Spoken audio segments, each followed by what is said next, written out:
Hey, what's up guys? Matt here with Fix Anything Save Money. Today we've got another tool tutorial for you. This is a Ryobi 10-inch miter saw, and it is model, show it to you real quick, model's right here, and it's model TS1342L.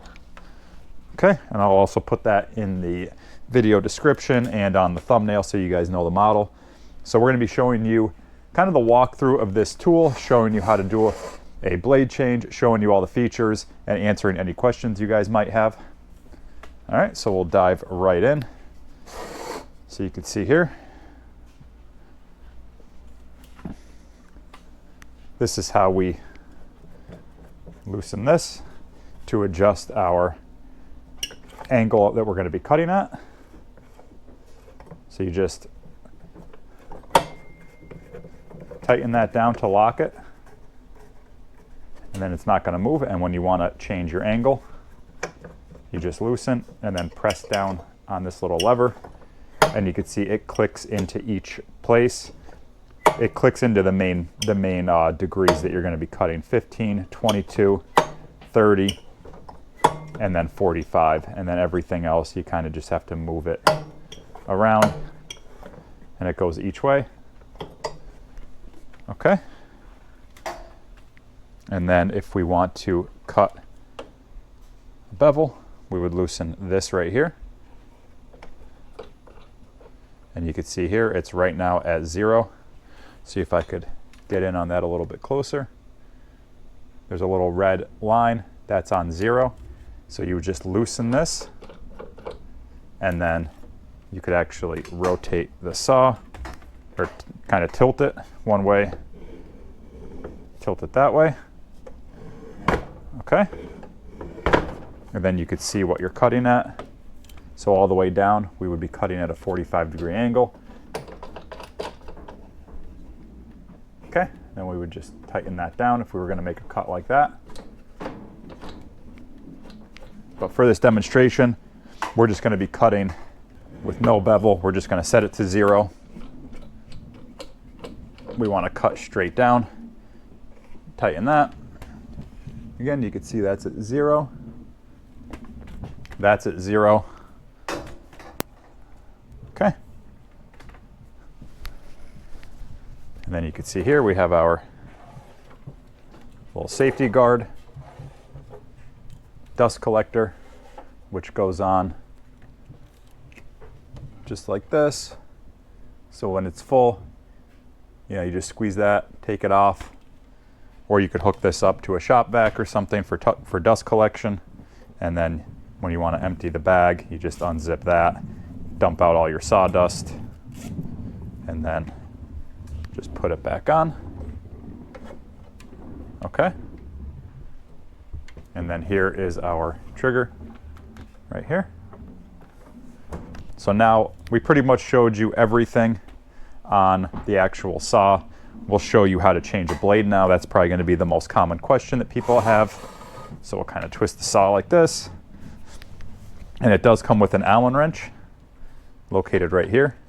And if you lost this or whatever, this is just a 5mm Allen wrench. And to change the blade, all you need is that Allen wrench, and then you just need any old flathead or any old Phillips head. Okay, so to get to this nut right here, we need to first loosen this screw right here. Don't take it out all the way, just kind of loosen it a bunch, just so that this piece right here can slide up. This whole piece right here. And then it'll just kind of slide up and just stay right there. Okay, so that's out of the way. That gives us access to this piece right here. And now you always want to make sure your saw is unplugged. I know my saw is unplugged. You know, always test it. Make sure you're not running any power to it. Take note of the way the teeth are. This spins like this, cutting down into the material when you make your cut.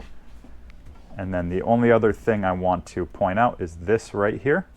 So you push this in while you're spinning the blade, and that's going to lock your blade so you could actually remove. So you would hold that in while you're actually loosening this. And to loosen this, these are reverse threaded. So to loosen, we are going to spin this nut clockwise. So we're going to come down.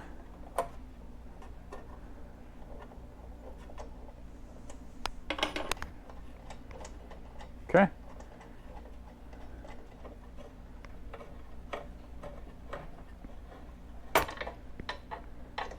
Remove this bolt fully.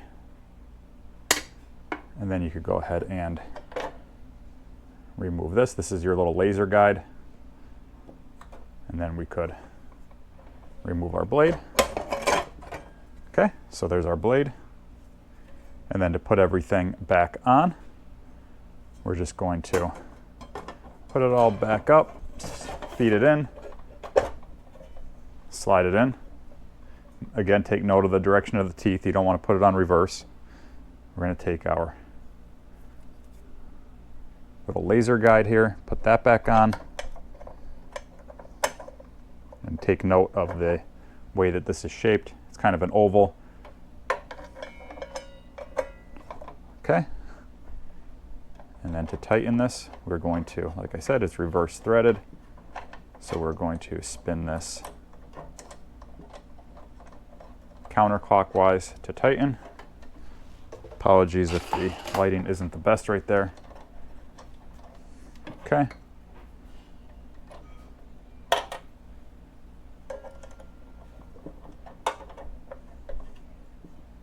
Okay, and then now we need to press that button in again that I showed you to tighten it the rest of the way. Now our blade is locked and we could tighten it down the rest. Okay. So there's what it looks like. All right. And then, oh, there's one other thing. So if you're storing it or if you're, transporting it and you want to keep it in the down position, just press it down. And then right here, we're just going to push that in. Oh, you can't see it. It's right here.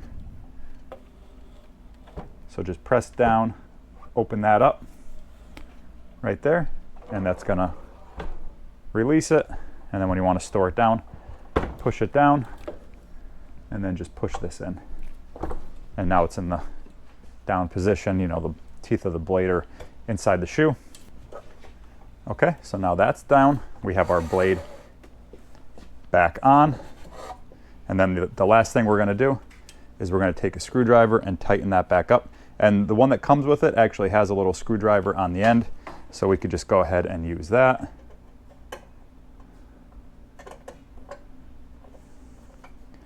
We're just going to tighten that down. Okay, and then just make sure everything moves freely. Nothing is snagging up.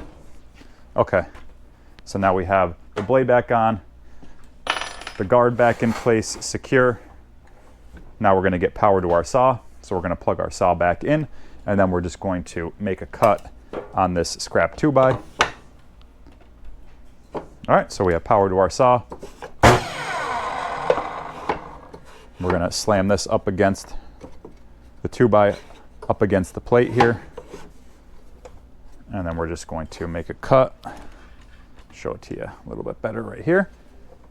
Okay, so we're going to start the blade, and then we're going to plunge down into our material. You don't want to have it up against the material and then start, because it's going to kick on you. Start the blade fully, make sure the blade is fully up to speed, and then cut down.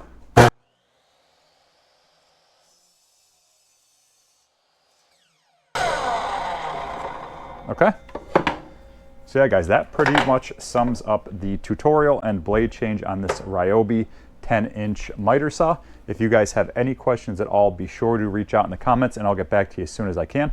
Otherwise, if this video helped you out, be sure to give it a like, be sure to subscribe to the channel, and check out all of my other tool and DIY videos. Yeah, guys, thanks for watching. We'll see you next time.